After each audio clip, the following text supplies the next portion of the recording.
de cómo es que nosotros, en medio de la tribulación, quiero hacer una encuesta rápida, no del Señor, sino mía. No me levanten la mano, solamente quienes tienen problemas aquí. No me levanten la mano. Parece que estoy en el grupo ideal para la prédica. Es el grupo ideal para la prédica. ¿Verdad? Inclusive, fíjense que todo concordó. Roxanita lee el Salmo 23, y ahí Cintia con este testimonio viene a confirmar la plática, y aquel otro testimonio también, la alabanza, todo estaba como encajado, como que el Señor quería que de eso habláramos el día de hoy.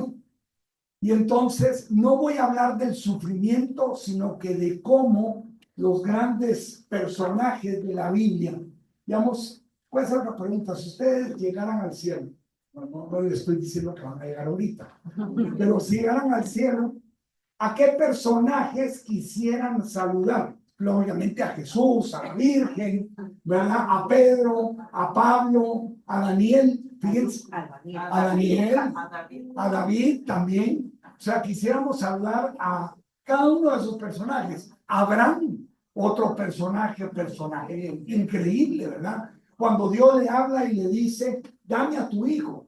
Hijo, yo me pongo a imaginar, yo le voy a preguntar ahí arriba, le voy a decir, y Abraham, ¿qué sentiste cuando Dios te dijo, dame a tu hijo? ¿Verdad? O sea, pero hay un denominador común en todos ellos. Todos tenían problemas. Todos tenían problemas. Abraham tuvo problemas. David tuvo problemas, pero problemas serios. Su hijo Absalón lo andaba buscando para poderlo matar. Y ahí, si vemos también a Pablo, Pablo está lleno en la segunda carta de Corintios, capítulo 11, nos habla San Pablo y nos dice, me han latigado 5 veces con los 39 azotes, he padecido naufragios, persecuciones, apedreado. Miren, si yo fuera Pablo, le digo, Señor, gracias por el trabajo que me diste, me voy. Yo me voy. Sí, yo me voy. Pero había también algo en común con ellos, que ninguno había perdido el gozo, la alegría. San Pablo, cuando escribe la carta a los filipenses, dice, el gozo que yo tengo es un gozo que sobrepasa, o la paz que yo tengo es una paz que sobrepasa todo entendimiento. Pero ¿qué tenía San Pablo para poder escribir eso? ¿Y saben dónde estaba escribiendo esa carta? San Pablo escribe la carta a los filipenses en la cárcel. Y ahí está exhortando y dando ánimo, diciendo, no se aflijan. A todos los de Filipo les decía, no se aflijan, preséntenselo todo a Dios en oración y ruego. Y ahí decía, denle gracias a Dios, estén siempre contentos. Pero ¿cómo puedo estar yo contento si estoy con un problemón de aquellos de película? ¿Se puede o no se puede? Sí, se puede, claro que se puede. Porque para Dios no hay nada imposible. Y ese gozo que tenía Cintia es parte de la plática, Cintia, lo que tú dijiste, ¿verdad? No tengan miedo, no, me encantó, porque es una confirmación de la plática. No tengan miedo, no se aflijan por nada. Él debe de ser parte de nosotros para poder manejar los problemas. Dios vino para que tuviéramos vida y la tuviéramos en abundancia, pero no solamente cuando estamos bien, sino cuando estamos pasando tribulaciones severas. Algunos pueden estar pasando problemas económicos, otros problemas en el hogar, otros problemas con los hijos, otros problemas de salud, pero yo te digo algo el día de hoy. Para Dios no hay nada imposible. Solo tengo que creer, como hizo Cintia. Creer en el corazón, confiar en el corazón que Dios tiene el control de todo. Dios tiene el control de todo. ¿Qué hacían estos personajes que mencionamos para no perder el gozo? Porque esa es la característica que tenemos que llegar a averiguar. Yo voy a mencionar 8 pasos, pero hay más, muchos más. Si ustedes agarran la Biblia, ahí está cómo vencer la tribulación o cómo pasar la prueba. Se lo habla Josué.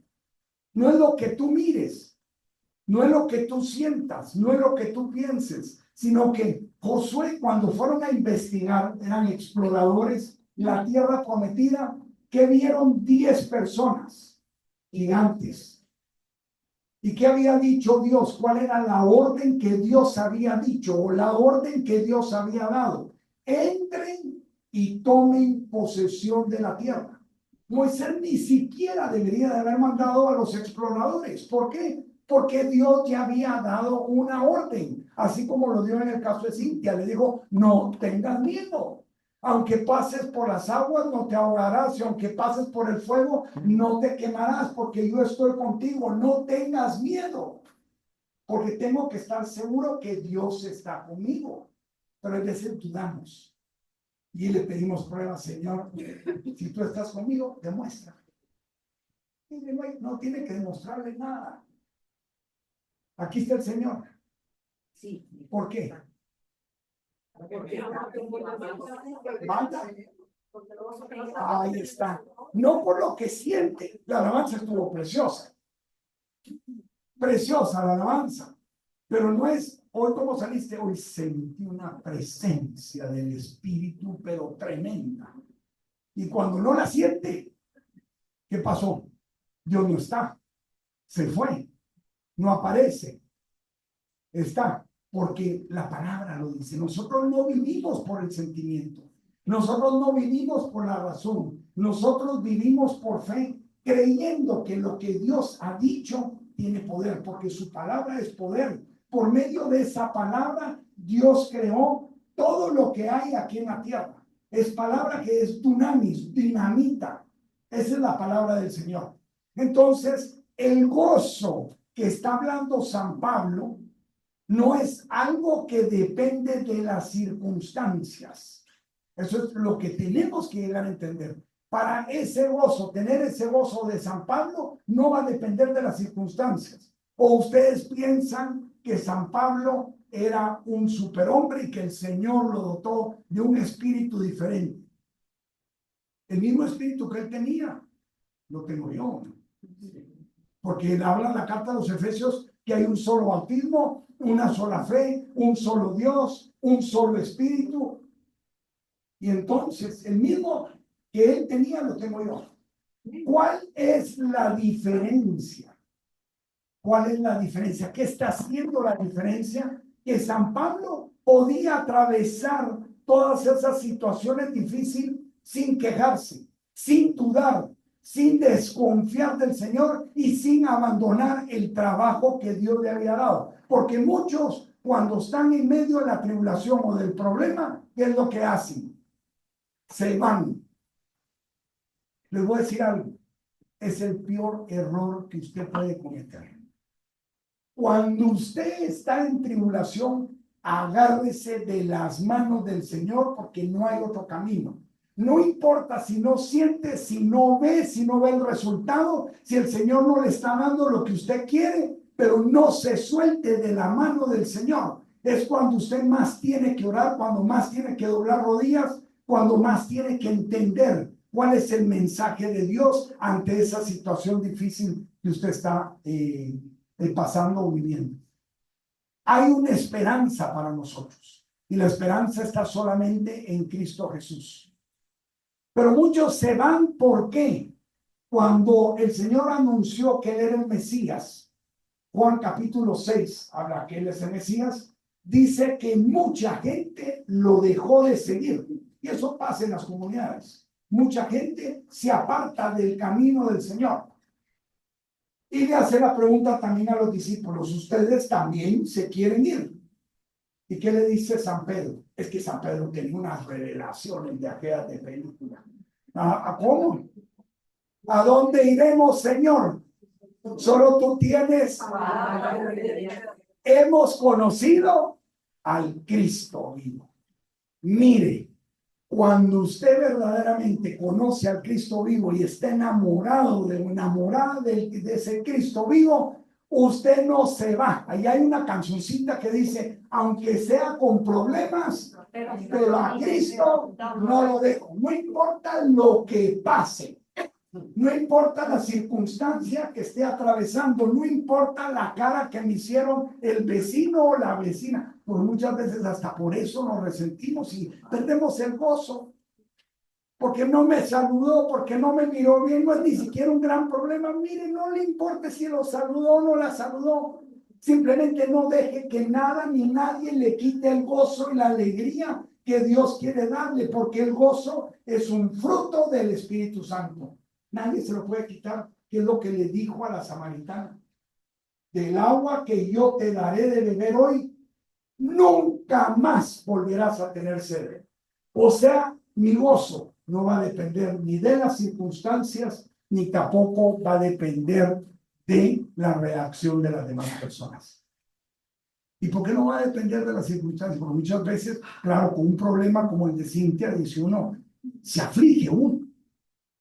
Pero ella hizo lo correcto, le entregó al Señor la carga y confió plenamente en que Dios tenía el poder para sanar a su hija.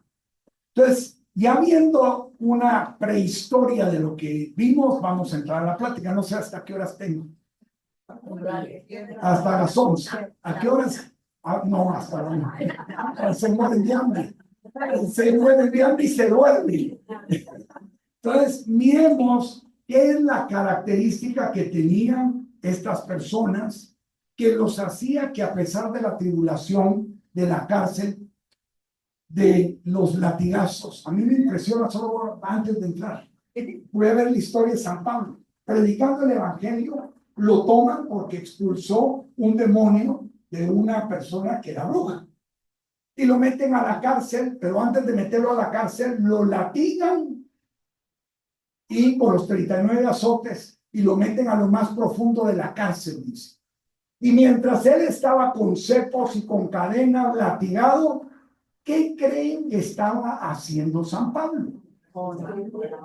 Orando y alabando. Y mientras él oraba y mientras él alababa, sucedió algo.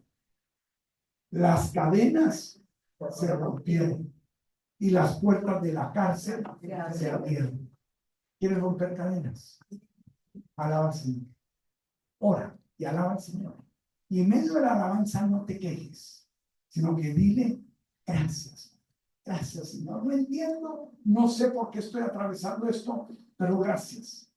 Y entonces va a venir la multiplicación de los panes. No sé si se recuerdan cuando el Señor multiplicó los panes. Primero, ¿qué le dice a la multitud que había ahí? Porque eran 5,000. Tenían hambre, no tenían cómo darles de comer. ¿Qué es lo primero que el Señor le manda a hacer?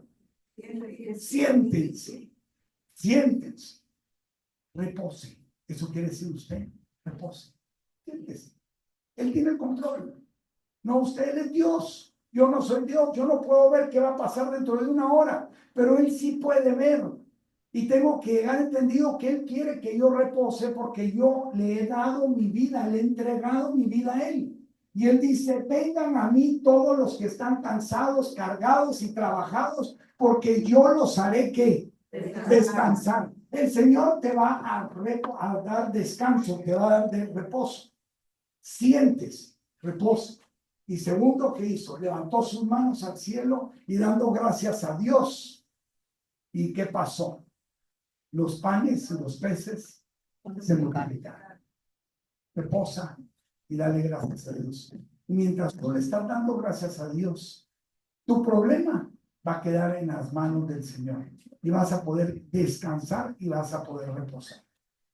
Bueno, ahora miremos si vamos a irnos a la primera carta de Pedro, si es que si no, no me da tiempo.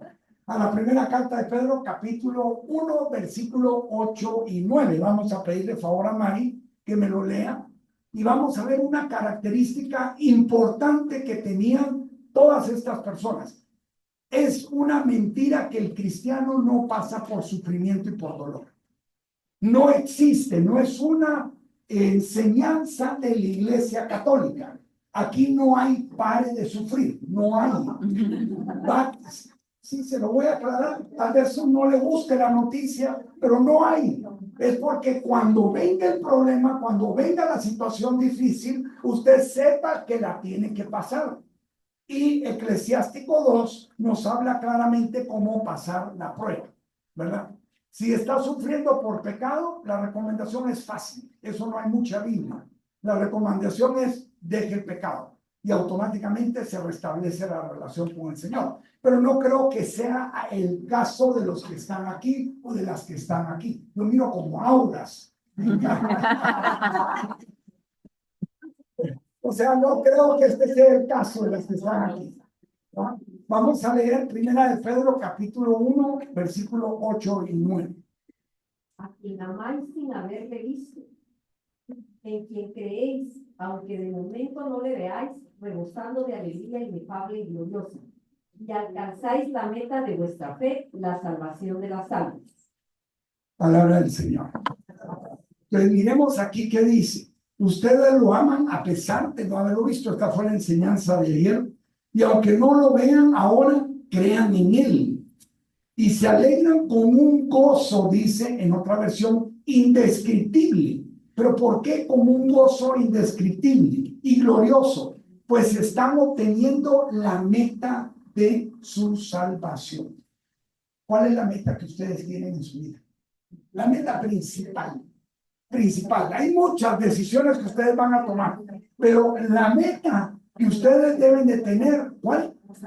La salvación. Llegar en la eternidad, todos vamos a tener eternidad, llegar en la eternidad a la presencia de Dios. Esa debe ser mi meta y por eso es que yo tengo que trabajar. Entonces ya no trabajo por las cosas temporales, las cosas que se acaban. Todo lo que está aquí en la tierra se va a quedar. Se va a quedar. Si todavía usted no ha hecho testamento, yo le punto. Pero se va a quedar. Todo se queda. Todo. Pero las cosas del cielo son eternas. San Pablo dice en la primera carta a los Colosenses, no piensen ya más en las cosas terrenales, sino que en las cosas celestiales. Porque las cosas terrenales son temporales. Entonces, cuando yo mi sufrimiento lo pongo como meta, viendo al Señor allá en el cielo, la vida que Él me va a dar, que es una vida eterna, todo lo que está aquí se vuelve corto tiempo, ¿o no? Todo es corto tiempo. Porque la primera pregunta que hacen las personas cuando están en tribulación, ¿cuánto tiempo más falta? No lo sé. Puede ser un año, puede ser 2 meses, pueden ser 12 años, como pasó Sara, pueden ser 40 años, como pasó Abraham. Y ya, ahí estamos ya. Cuando ya son 40, ¿qué dice usted? No aguanto. Ya no, Señor. Tiro la toalla. Tiro la toalla. Pero eso es lo que dice la palabra. Eso es lo que dice la palabra. Cuando yo tengo la meta clara, no voy a dejar al Señor por nada. Vemos el ejemplo de los mártires de la iglesia. No estoy diciendo que aquí van a ser mártires ni les traigo mala noticia. Vemos el problema de los mártires de la iglesia y qué características tenían, que ellos sabían a dónde iban. Y cuando yo sé que voy a pasar una eternidad con Cristo, 60, 70, 40 años, se vuelven corto tiempo, se vuelve absolutamente algo muy pequeño con la eternidad que Dios tiene. Entonces, lo primero es que usted fije la meta de dónde quiere llegar. San Pablo decía, no es que seamos perfectos en la carta a los Filipenses, él decía, lo que sí hago es olvidarme de lo que está atrás para proseguir a la meta que está por delante, para proseguir a esa meta. Segunda característica, 1 Tesalonicenses capítulo 5, versículos 16 y 18. Ahí nos está dando San Pablo también una instrucción de qué es lo que tenemos que hacer para mantener ese gozo y esa alegría en medio de la tribulación. 1 Tesalonicenses 5, 16 y 18. Sí, leen en Dios. Estén siempre atentos, oren en todo momento. Den gracias a Dios por todo, porque esto es lo que Él quiere de ustedes como creyentes en Cristo Jesús. Palabra de Dios. Estén siempre atentos. En esta versión dice alegres. En la Jerusalén dice alegres.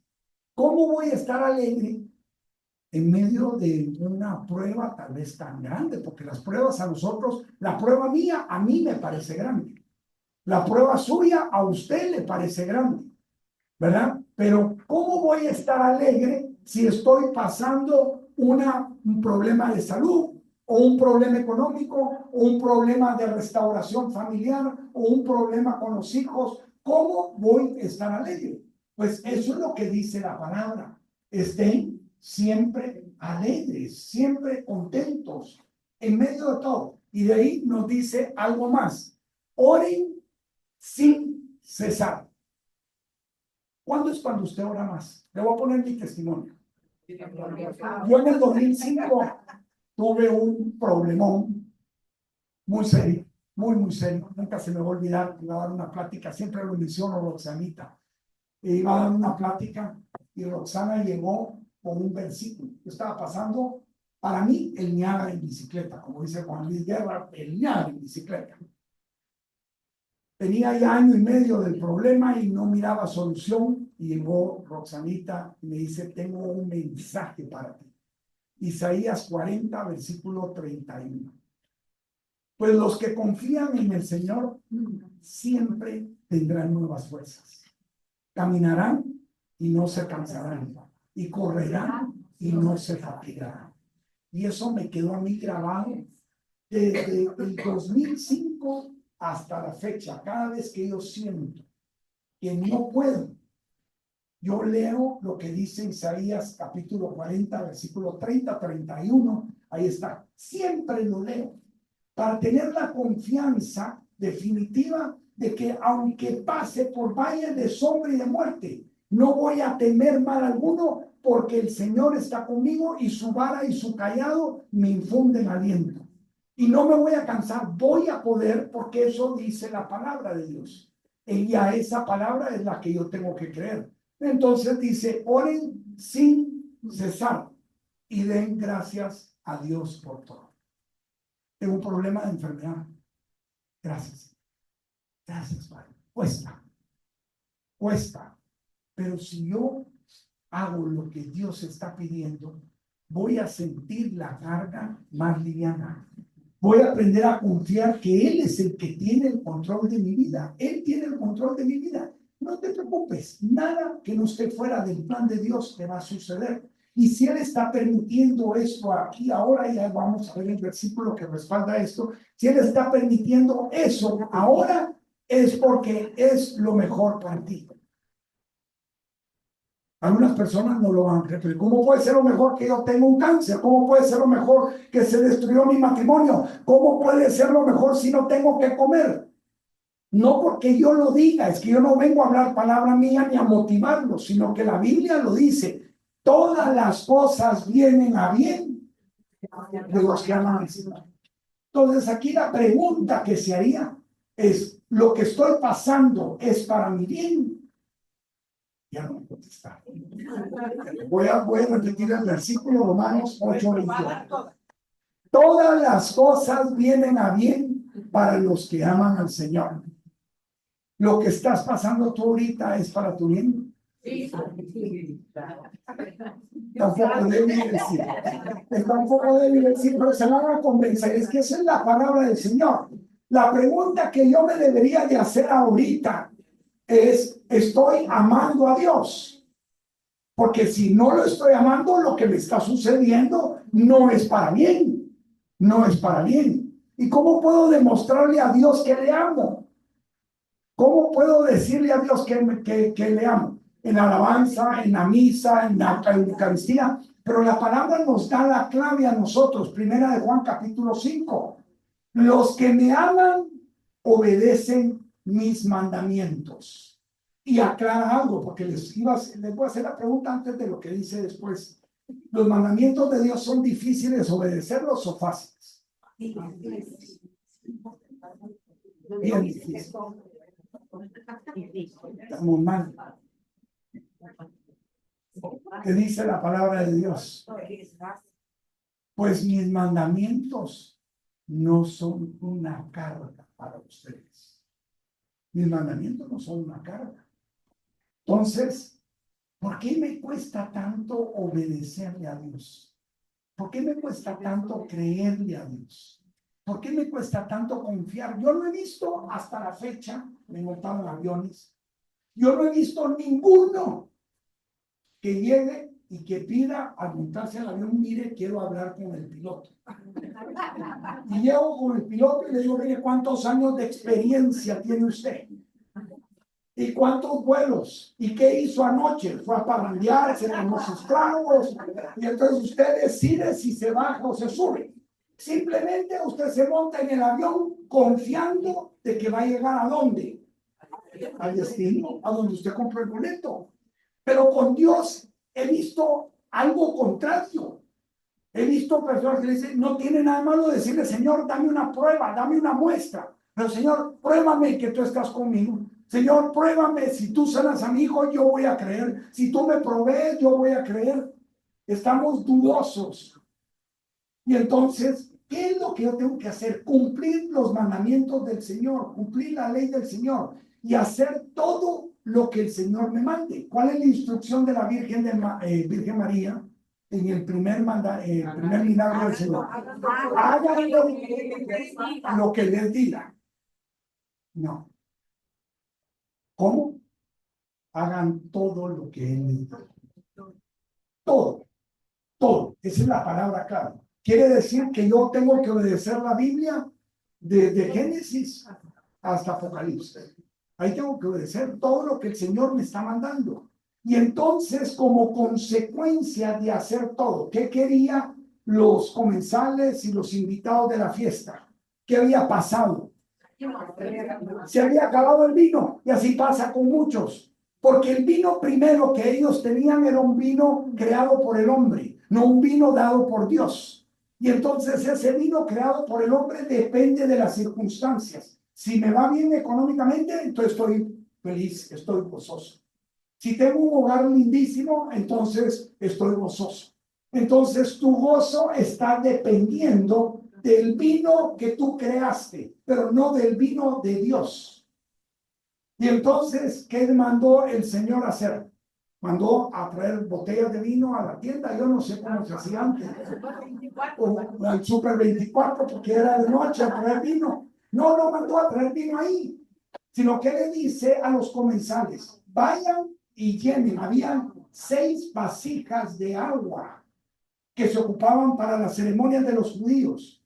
Y esas vasijas cabían entre 50 y 60 litros. ¿Y qué le dice el Señor? Llénenlas, llénenlas. Había un problema serio. No había chorro, no había manguera. Y entonces, ¿qué tenían que ir? Al estanque. Ellos tenían que caminar al estanque. Imagínense, iban y regresaban. Y en el camino me imagino que iban los hombres diciendo, pues, ¿por qué le estamos haciendo caso a él? Si nosotros queremos vino y nos ha mandado a traer agua, ¿cómo puede ser posible? Ya no. Y me imagino que cada vez que echaban la cubeta, no sé cómo las traían, la cubeta de agua en las tinajas, ¿qué era lo primero que ellos querían ver? No hay vino todavía. No hay vino todavía. Y fueron y vinieron, y fueron y vinieron, y fueron y vinieron. Y dice Juan capítulo 2, que es donde está esto, que cuando las tinajas estuvieron llenas, eso quiere decir, no tires la toalla. Cuando tú llenes las tinajas a rebosar, el Señor te va a dar un vino, un gozo tan especial en medio de tu problema, que ese gozo nada ni nadie te lo va a poder quitar. No, el problema no te lo va a poder quitar, porque el vino que da Dios es un vino mejor, es un vino creado por Él, es un gozo que permanece para siempre, que está en mi corazón, y no importa los problemas que yo pueda estar atravesando, el Señor se va a encargar de que yo siga teniendo ese gozo. ¿Amén o no amén? Amén. Entonces hoy sí ya vamos como aceptando algo. Entonces, miremos claramente, para terminar por Romanos 8:28, miremos claramente que todo lo que me puede estar pasando es para mí. ¿Sabe qué pasa? Hay veces que yo no lo entiendo. Yo estoy hablando de mí. Digo, Señor, ¿y esto qué propósito tiene? No para qué, o por qué a mí. Porque al principio yo decía, ¿y por qué a mí? ¿Por qué no a Blanca? Pues ella es más crecida en la fe, está más cercana al Señor o al Padre Federico, sino a mí. Me tuviste que escoger a mí. Porque eso es lo que yo necesito. Dios quiere hacerme un oro de mejor calidad. Quiere sacar de mí las impurezas. Dios no me va a destruir. Dios no me va a poner una carga mayor de la que yo pueda soportar. La prueba es por un corto tiempo, el sufrimiento es por corto tiempo. Y lo que me trae es mayor peso de gloria, mejor relación con Dios. ¿Quiénes quieren pasar por la prueba?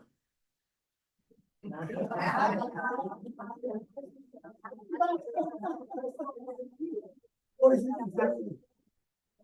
no queremos tener peso de gloria. Es que hay un problema. En esta situación hay un problema. Porque no puedo tener una fe sólida si no paso por el horno. No puedo. No porque yo lo diga. Yo no les vengo a hablar malas noticias, pues son buenas noticias. Dice, vuestra fe tiene que ser probada. Pero cuando yo entiendo que ese fuego, que esa prueba, no me destruye, sino que me da mayor peso de gloria, que va a ser por un corto tiempo, que el Señor no me va a probar más allá de lo que yo pueda soportar. Entonces, ¿qué quiero tener yo? Más fe, porque van a haber tiempos difíciles donde muchos negarán a Cristo. Y entonces, si yo no tengo una simiente, una raíz sólida, una raíz profunda, ¿qué va a pasar cuando soplen los vientos? Voy a ser como la palmera, que voy a ser alto, pero cuando sople el viento me voy a caer. Y entonces, como no tengo suficiente aceite, cuando se presente el novio, porque se va a presentar el novio un día, ¿sí o no? Sí. Y dice, hablemos pues de los tiempos finales. Dice que habrá tal sufrimiento como no lo ha habido jamás en la tierra. Entonces, si mi fe es débil, si mi fe no es fuerte, puede ser que en ese momento mi lámpara no esté llena de aceite. Y si ya definimos que la meta a la cual queremos llegar es a la presencia, todos queremos llegar a la presencia de Dios. Va a ser hermoso, de verdad. Yo no sé qué es el cielo, pero lo describe Apocalipsis.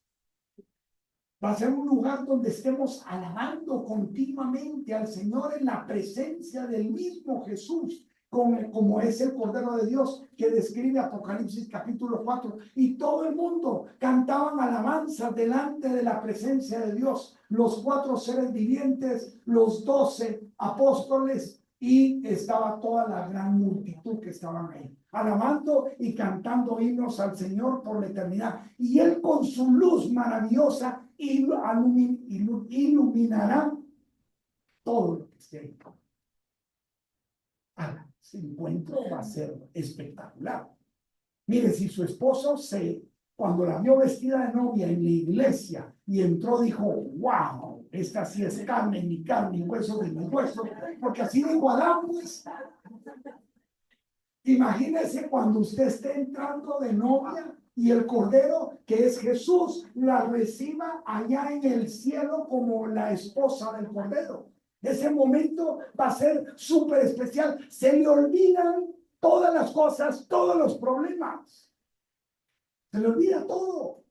Va a ser el momento más lindo que nosotros como cristianos podamos tener. Y estamos aquí en esa preparación para que nosotros podamos llegar a la meta que el Señor tiene preparada para nosotros. Vamos a seguir leyendo el Evangelio de San Mateo. Voy a apurarme un poquito. Capítulo 6, versículos 31 y 34. Hay un gozo que viene de la añadidura. Pero el Señor habla de esa añadidura. Habla claramente de la añadidura. No os preocupéis, dice. ¿Se recuerdan? Por lo que habéis de comer, por lo que habéis de vestir, por lo que habéis de calzar. Esas cosas preocupan a los paganos. Y aquí no hay paganos. yo miro, vuelvo a repetir, aulas. Y cada vez que conforme la plática va avanzando, se mira más, sí, se mira más el resplandor. Se mira más el resplandor.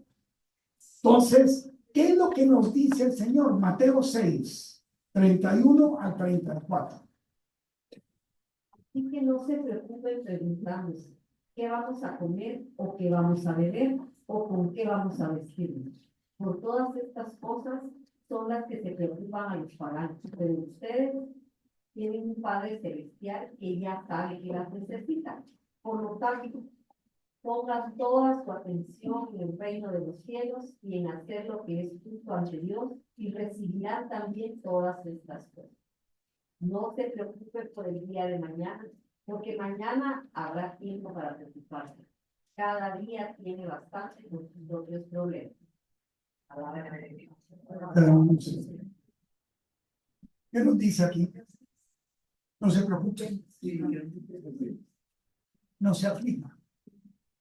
No gana nada. San Pablo lo dice en la carta a los Filipenses capítulo 4. No se aflijan por nada. Y aquí el Señor nos está diciendo, hablando de la añadidura que muchas veces queremos y nos preocupa, entre comillas, nos preocupa, pero no debería de preocuparnos porque aquí dice, no se preocupe.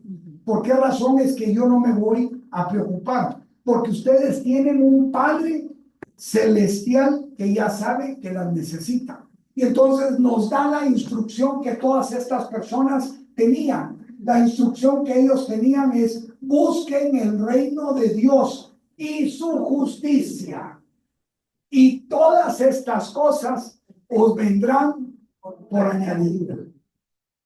Me tengo que preocupar por el mañana.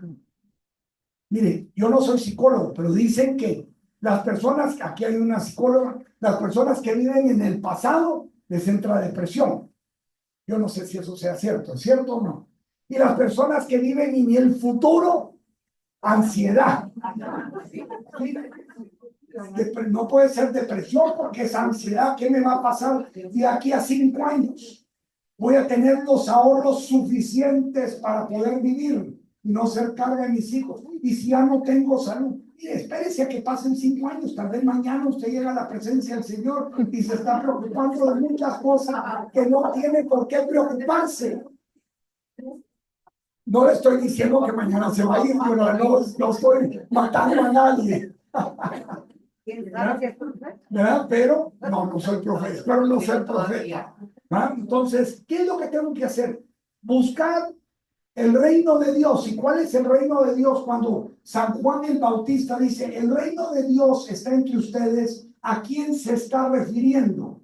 A Jesús. ¿Y Jesús qué es? La palabra. El verbo estaba en el principio con Dios y era Dios. Juan 1:1. Él es la palabra. Y entonces, ¿qué tengo que hacer? Como hizo Cintia, agarrar y aferrarse a ese versículo que Dios le ha dado. No le digo que sea bibliomanso, ¿eh? Porque yo al principio era así y agarraba, este no es para mí. Esto no, señor. Y de ahí agarraba otro, este sí, este sí. Cintia, Dios le habló en ese momento de necesidad a través de la Biblia. Pero cuando usted lee día a día la palabra, usted está recibiendo instrucción de parte de Dios y está buscando Dios que usted haga lo que Él le dice. Si Dios me manda a amar a mis enemigos, ¿qué tengo que hacer? Amar. Perdonar. Perdonarlos, amarlos. Si me manda a diezmar, ¿es fácil o es difícil? Si me dice no mentir, ¿es fácil o es difícil? Difícil. Es difícil. Estoy confundido. Porque tengo un grupo de difíciles y un grupo de fáciles. Entonces, voy a poner a platicar al grupo de fáciles con los difíciles para que den testimonio. No, mentir es fácil, es decir, Mentir es fácil. Mentir es fácil. Yo decía, para dar un curso de Biblia, no se necesitan un montón de horas. Una vez le pregunté a una persona, mire, lo único importante aquí es cumplir los 10 mandamientos. Y ahí está toda la ley resumida.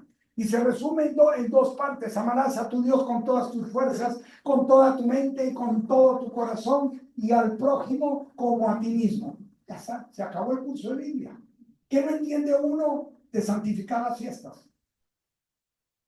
¿Qué no entiende uno de no matar? ¿De no adulterar? ¿Es fácil o no? Depende. Estamos con el grupo de las difíciles. Entonces, ¿qué me está pidiendo el Señor? Simplemente que busque el reino de Dios y su justicia y en hacer todo lo que Él me está pidiendo. Ahora vamos a terminar, porque ya son las 11, con la cita que complementa lo que Cintia vino a decir aquí. Deuteronomio capítulo 31, versículo 8. Y esta es la esperanza que nosotros queremos. Antes de que busquen la cita, o yo voy a decir Josué 1:9, que yo creo que todos la saben, ¿verdad? ¿Saben Josué 1:9? ¿No? Mira que yo te mando que tengas valor y firmeza, que no tengas miedo y no te desanimes, porque el Señor tu Dios, estaré contigo donde quiera que tú vayas. Dios no te ha dejado. 1:9. Dios no te ha dejado. Porque es que uno piensa, Señor, ¿y por qué me abandonaste? Aquí estoy a tu lado. O sea, aquí estoy dentro de ti porque tenemos el Espíritu Santo. Y si Dios está conmigo, ¿quién contra mí? No hay nada ni nadie que me pueda vencer si el Señor está conmigo. Y entonces miremos la instrucción que le da Dios a Moisés, porque esta misma instrucción se la da a Josué y se la da a muchos. La palabra miedo o temor se pronuncia, no sé si son 230 o 240 veces en la Biblia. Los apóstoles en la barca, cuando pensaron que se iban a hundir, ¿cómo iba el Señor en la barca? Dormido. Y viene San Pedro y levanta al Señor a media madrugada. Era para ponerse para balazos con San Pedro, ¿no?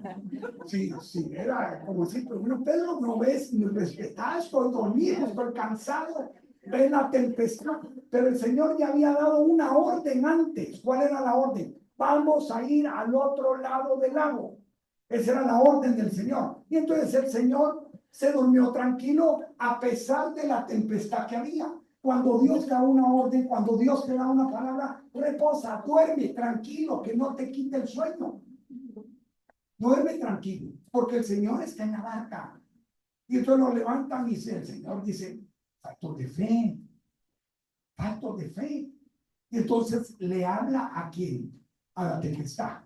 En otra de los pasajes, cuando Pedro iba, también el Señor no iba en la barca y los manda a la otra orilla del lago.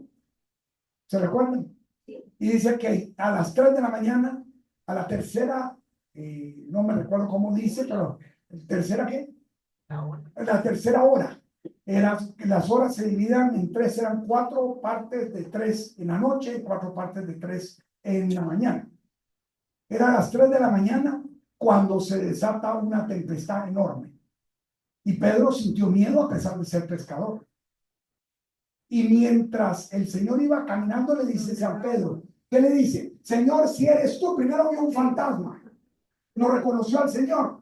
Y segundo, si eres tú, que permite que yo camine por el agua.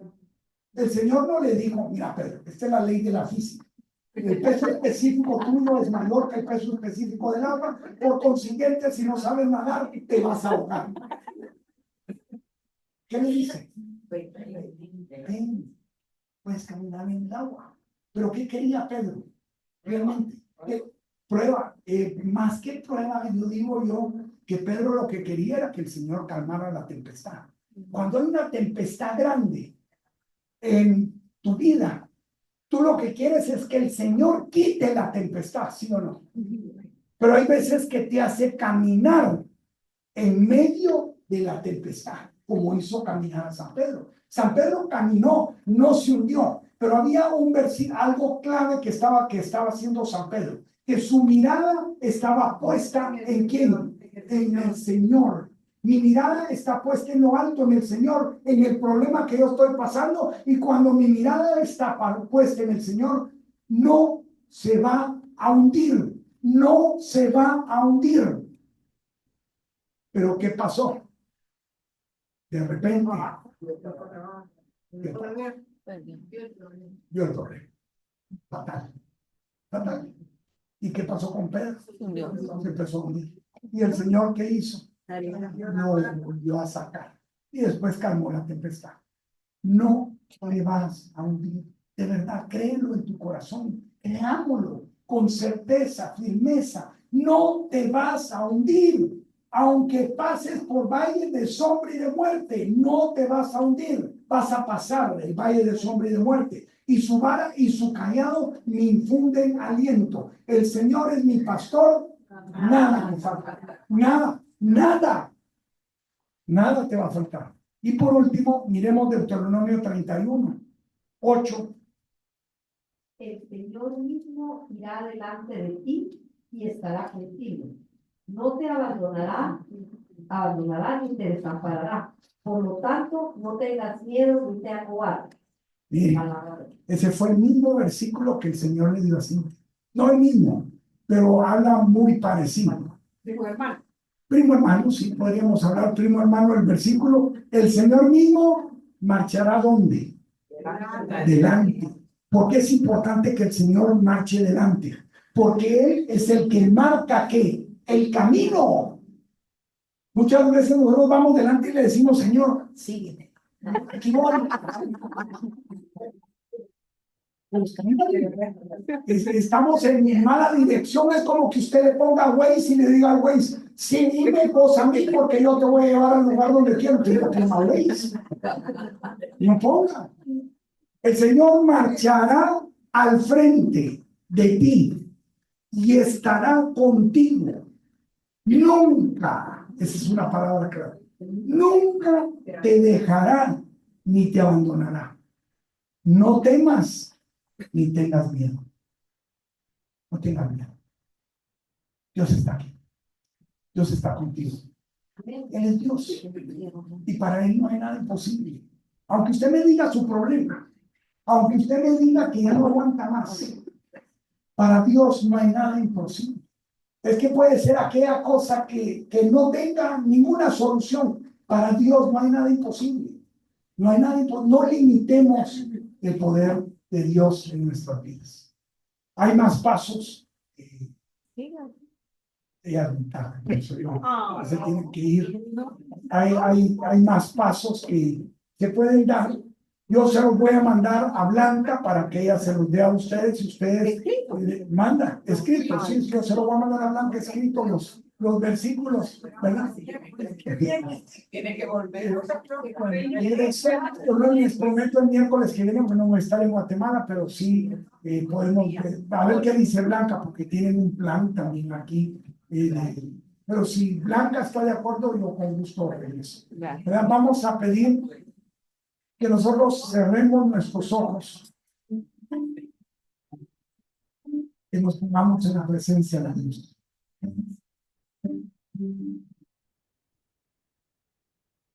Señor, yo sé que tú estás aquí, Señor. Hoy quiero entregarte mi vida.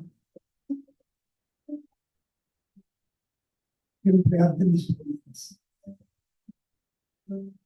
Hay veces que siento que ya no puedo más, Señor. Necesito que tú cargues. Hoy te entrego esa enfermedad. Hoy te entrego, Señor, la falta de provisión. Te entrego mi relación con mis hijos o con mi esposo. Te entrego mi trabajo, Señor. Y confío y creo, Señor, que tú eres Dios, que me harás caminar sin fatigarme y correr sin cansarme, Señor. Y que no debo de tener miedo, porque la victoria me la has dado tú, Señor. Hoy proclamo victoria en mi vida sobre ese problema que me está afligiendo tanto, Señor.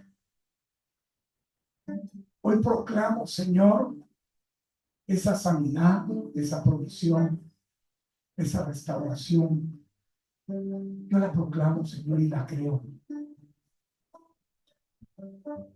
Ven, toma mi vida, Señor. Así como el alfarero toma el barro, así te pido, Señor, que tome mi vida y que la hagas de nuevo.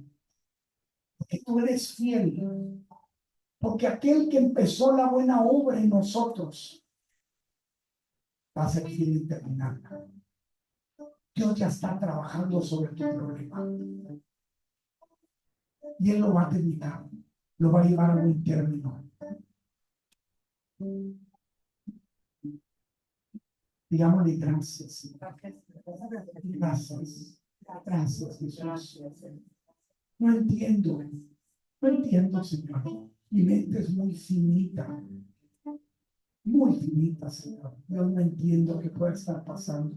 ¿Por qué no se resuelve? Pero tú sí entiendes, Señor.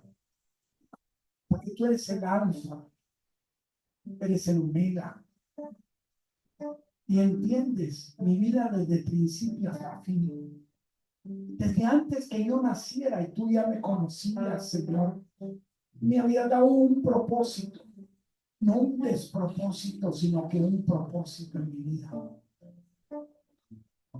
Hoy vengo a ti a rendirme delante de tus pies.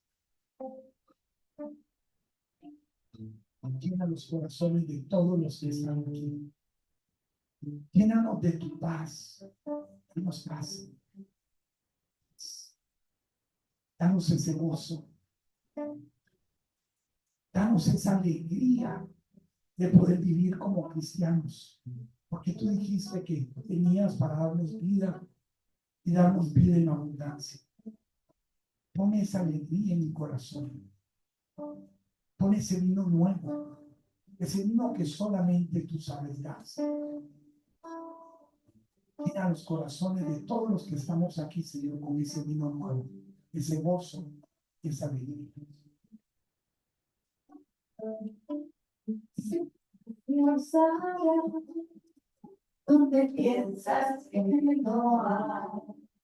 Perdóname, parejas que no podemos entender.